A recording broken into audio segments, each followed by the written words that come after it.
Hello and welcome to our video on the Pearson's correlation coefficient, which is also known as R or Pearson's R.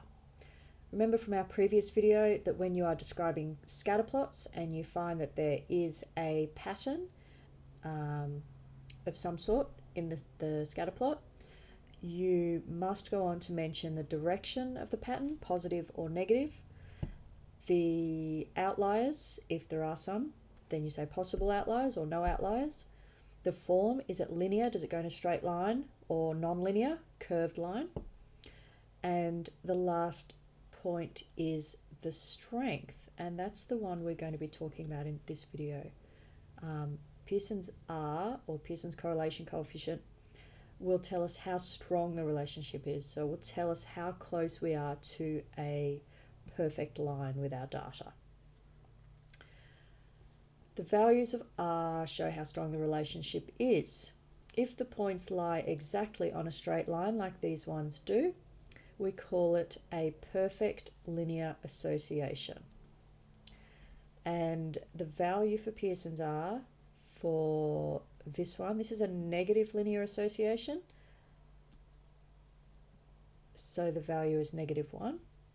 And this one is a positive linear association, so the value is +1. You don't need to put the positive in front of the 1, you can just leave it as a 1. If there is no association, like this example here where the dots are completely random, the scatter plot is random, then R equals 0. It's in between. It's not a negative association, it's not a positive association, it's right in the middle. All of the values that we use for Pearson's R are between -1 and 1. So in a future video you're going to learn how to calculate Pearson's R. If you calculate a different number that's not between -1 and 1, then you have made an error. So it's a really good check to see, because you should always get a Pearson's R value between -1 and 1. The closer to 1, +1 or -1, the value of R is, the closer the scatter plot is to a perfect straight line. So if we had just below a 1, 0.9, for example, it would be just slightly out of a perfect straight line. The closer to 0 for R means closer to random and no association between the variables. So if I had really close to 0, maybe 0.1, it would look much like this. Maybe slightly more organized, but pretty close to random. I've got some examples here for you. Really all you need to be able to do at this stage is to be able to identify whether it's positive or negative, and whether it would be closer to 1 and closer to a straight line, or closer to 0 and closer to random points. So if we look at these 4, this one looks the closest to a straight line, and you can see it's got quite a high value of R. It's 0.9, and that's what we would expect. It's positive 0.9 because it's making a positive direction graph. This one looks close to random, but you can still see that it's making a negative line, so it's going to be negative and it will be close to 0. And they've calculated R is -0.3. So that's what we expected. This one is slightly more towards a straight line than this one, but not as clumped as these ones are. So it's 0.7, it's a negative straight line, so it's a -0.7. Closer to -1, which would be a perfect straight line. And this one is halfway in between. It's positive, it's not 0 with no association, it's not 1 with a perfect association, but it is showing a positive association, so it's +0.5.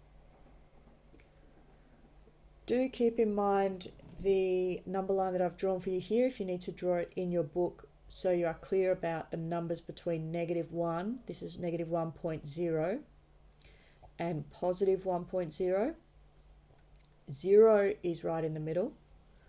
And then we go -0.2, 0.3, 0.4, 0.5, 0.6, 0.7, all the way up to -0.9, and then -1. So if you're looking for a negative number close to 0, it would be -0.1. Positive number close to 0, positive 0.1. Positive number close to 1, close to perfect, would be positive 0.9. And a negative number close to perfect would be -0.9.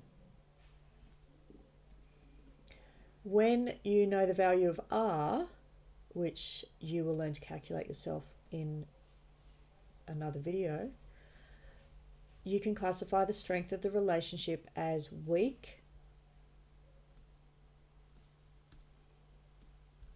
moderate, or strong, according to the following table. So if you have R between 0.75 and 0.99, then it's a strong positive association. If it's between 0.5 and 0.74, we can say moderate. Weak is between 0.25 and 0.49. No association is when it's pretty close to 0. Weak negative between these same numbers, but they're negative. Moderate negative, I'll just highlight positive as well, and strong negative. So make sure you jot down those numbers so you're clear about it. So when you calculate your value of R, you can quickly say the value of R is 0.32, positive 0.32, which shows a weak positive association. Easy.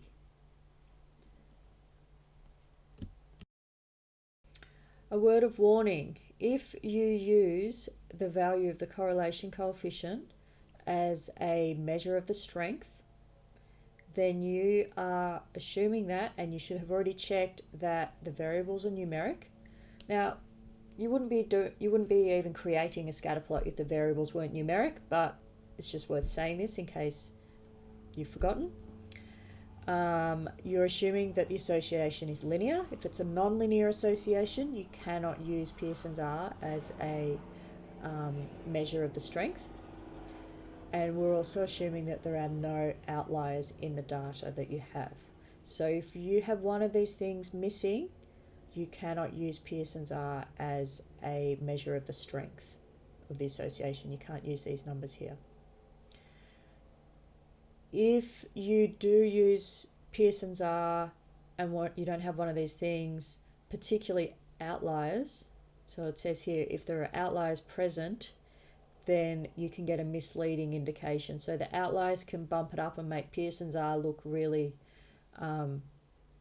really high or really low when it's not an accurate representation of the data. So be very careful in how you are using Pearson's R to measure the strength of an association. Thanks for watching the video.